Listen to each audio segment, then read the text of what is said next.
The creation. In the beginning, God made heaven and earth. The earth was invisible and unfinished, and darkness was over the deep. The Spirit of God was hovering over the face of the water. Then God said, "Let there be light," and there was light. God saw the light. It was good. And God divided the light from the darkness. God called the light day. The darkness he called night. And there was evening and morning, one day. Then God said, "Let there be a firmament in the midst of the water, and let it divide the water from the water." And it was so. Thus God made the firmament, and God divided the water under the firmament from the water above the firmament. So God called the firmament heaven, and God saw that it was good. And there was evening and morning, the second day. Then God said, "Let the water under heaven be gathered together into one place, and let the dry land appear." And it was so.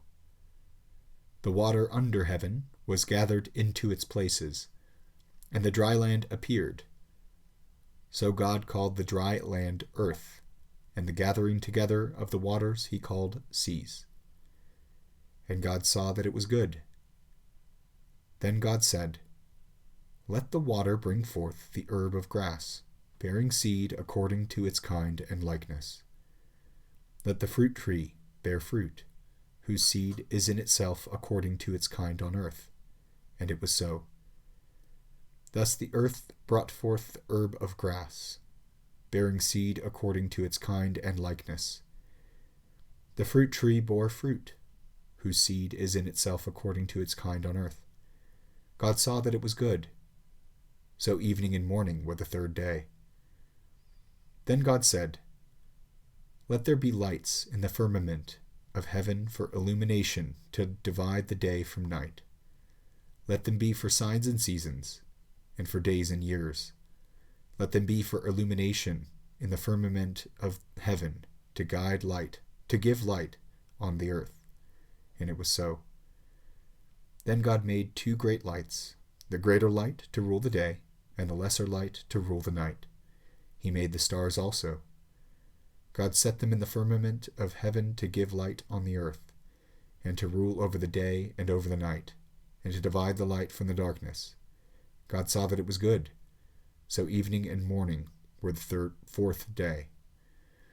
Then God said, "Let the waters bring forth creatures having life, and let birds fly above the earth across the face of heaven's firmament."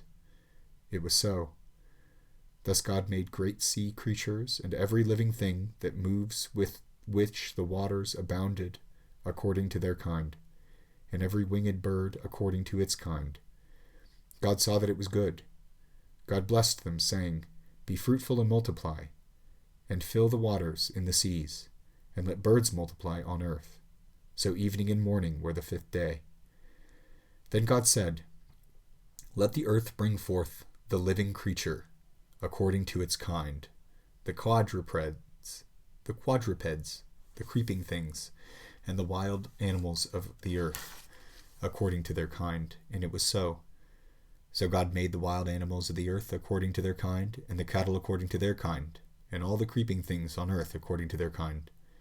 God saw that it was good. Then God said, "Let us make man in our image, according to our likeness. Let them have dominion over the fish of the sea, over the birds of heaven, over the cattle, and over all the earth, and over every creeping thing that moves on the earth." So God made man. In the image of God he created him. Male and female he made them. Then God blessed them. And God said to them, "Be fruitful and multiply, fill the earth and subdue it, and have dominion over the fish of the sea, over the birds of heaven, and over every living thing that moves on the earth."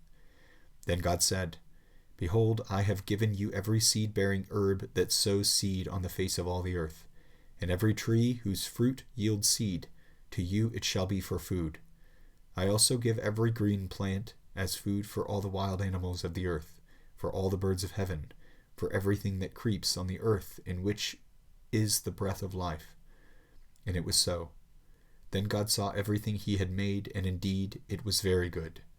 So evening and morning were the sixth day. Thus heaven and earth and all their adornment were finished. And on the seventh day God finished the works he had made, and he rested on the seventh day from all the works he had made. Then God blessed the seventh day and sanctified it, because in it he rested from all his works God began to make. This is the book of the Genesis of heaven and earth when they were made. In the day the Lord God made heaven and earth, before any plant of the field was on the earth, and before any herb of the field sprang up. For God had not sent rain on the earth, and there was no man to till the ground. But a fountain came up from the ground, and watered the whole face of the earth. Then God formed man out of the dust from the ground, and breathed in his face the breath of life, and man became a living soul.